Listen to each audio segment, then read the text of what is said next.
Bismillahirrahmanirrahim. Assalamualaikum warahmatullahi wabarakatuh.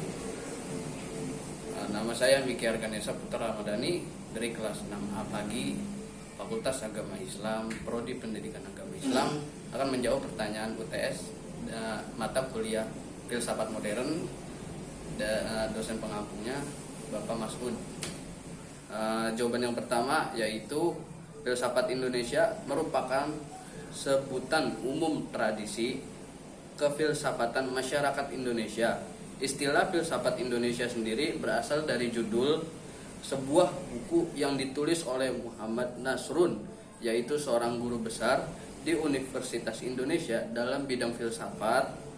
Sejak saat kuliah, istilah filsafat Indonesia menjadi populer dan dapat mengilhami para penulis setelahnya.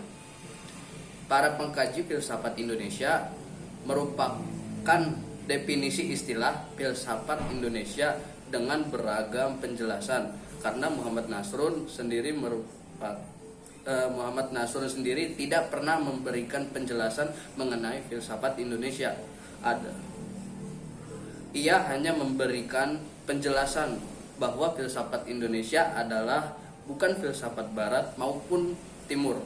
Semuanya terlihat dalam konsep-konsep dan praktik asli dari mufakat, pantun-pantun, Pancasila, hukum adat, gotong royong, dan kekeluargaan. Jawaban yang nomor 2, ciri-ciri pemikiran filsafat Barat abad pertengahan antara lain. Yang pertama, ada cara berpikirnya dipimpin oleh gereja. Yang kedua, berfilsafat di dalam lingkungan ajaran Aristoteles. Yang ketiga, berfilsafat dengan pertolongan Agustinus dan lain-lainnya. Masa abad pertengahan ini juga dapat dikatakan sebagai suatu masa yang penuh dengan upaya mengiringi manusia ke dalam kehidupan sistem kepercayaan yang picik dan fanatik dengan menerima ajaran gereja secara membabi buta. Karena ini perkembangan ilmu pengetahuan terhambat. Masa ini penuh dengan dominasi gereja yang tujuannya untuk membimbing umat ke arah hidup yang soleh maksudnya. Namun di sisi lain, dominasi gereja ini tanpa memikirkan martabat dan kebebasan gereja ini tanpa mempunyai perasaan, pikiran, keinginan, dan cita-cita untuk menentukan masa depan sendiri. Jawaban yang nomor 3 yaitu yang A, filsafat Yunani kuno. Filsafat Yunani kuno muncul pada abad ke-6 sebelum Masehi, berlangsung hingga zaman klasik atau pada periode Helenistik. Berbagi disiplin ilmu yang termasuk filsafat politik, etika, metafisika, ontologi, logika, biologi, retorika, dan estetika menjadi pembahasan di masa Yunani kuno. Setelah abad ke-6 sebelum Masehi, muncullah sebuah ahli pikir yang menentang adanya mitos. Mereka menginginkan pertanyaan tentang alam semesta ini. Jawaban dapat diterima oleh akal pikiran rasional.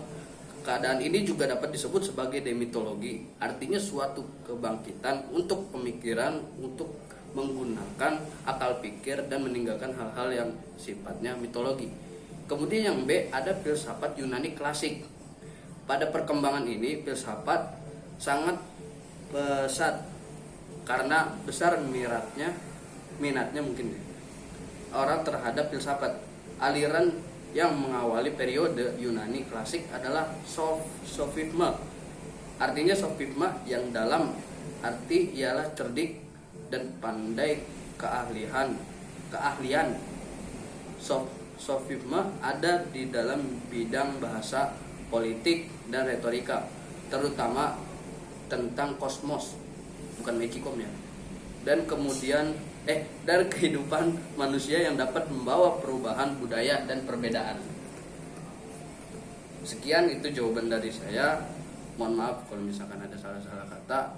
Wabillahi taufiq wal hidayah. Assalamualaikum warahmatullahi wabarakatuh.